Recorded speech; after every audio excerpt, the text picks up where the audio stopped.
Hi everyone. ఈరోజు నేను share చేసే న్యూస్ వింటే పిల్లలు చాలా హ్యాపీగా ఫీల్ అవుతారు. అదేంటి అంటే న్యూస్ అబౌట్ చాక్లెట్స్.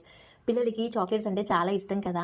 కానీ మనం ఏమంటాం, చాక్లెట్స్ తినొద్దు, పళ్ళు పాడైపోతాయి, జలుబు, దగ్గు వస్తాయి అని అంటాం కదా! కానీ నాకు కూడా చాక్లెట్స్ అంటే చాలా ఇష్టం. మా పాప అడిగితే మాత్రం ప్రతిసారి నేను చాక్లెట్స్ ఇవ్వలేను. కానీ ఈరోజు నాకు తెలిసిన విషయం ఏంటి అనంటే, మనము ఎగ్జామ్‌కి ప్రిపేర్ అవుతాము. కానీ కరెక్ట్‌గా ఎగ్జామ్ టైంకి మనం చదివింది కూడా కొన్ని కొన్ని సార్లు గుర్తుండదు కదా! సో, మనము ఎగ్జామ్‌కి వెళ్ళే 1 అవర్ బిఫోర్ మనం డార్క్ చాక్లెట్ తింటే కనుక, మనం చదివింది గుర్తున్న దానికంటే ఇంకా 30% ఎక్కువగా గుర్తుంటదంట. సో, అలా అని ప్రూవ్ అయిందంట.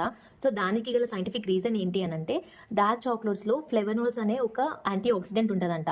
సో, దానివల్ల మన బ్రెయిన్‌లో నోరాడ్రినలిన్ అనే ఒక న్యూరో ట్రాన్స్‌మిటర్ ప్రొడ్యూస్ అవుతదంట. సో, నోరాడ్రినలిన్ వల్ల మన బ్రెయిన్ అనేది ఎప్పుడూ యాక్టివ్‌గా, అలర్ట్‌గా, ఫోకస్డ్‌గా ఉంటదంట. సో, దానివల్ల మనకు చదివింది ఇంకా 30% ఎక్కువగా గుర్తుంటదంట. సో, ఇదే కాదండి, డార్క్ చాక్లెట్స్ తినడం వల్ల చాలా బెనిఫిట్స్ ఉన్నాయంట. లైక్ మన బ్రెయిన్‌కి బ్లడ్ ఫ్లో అనేది పెంచుతదంట. సో, ఇలాంటి బెనిఫిట్స్ చాలా ఉన్నాయంట. ఎందుకంటే దాంట్లో ఉన్న యాంటీ ఆక్సిడెంట్సే రీజన్ అంట.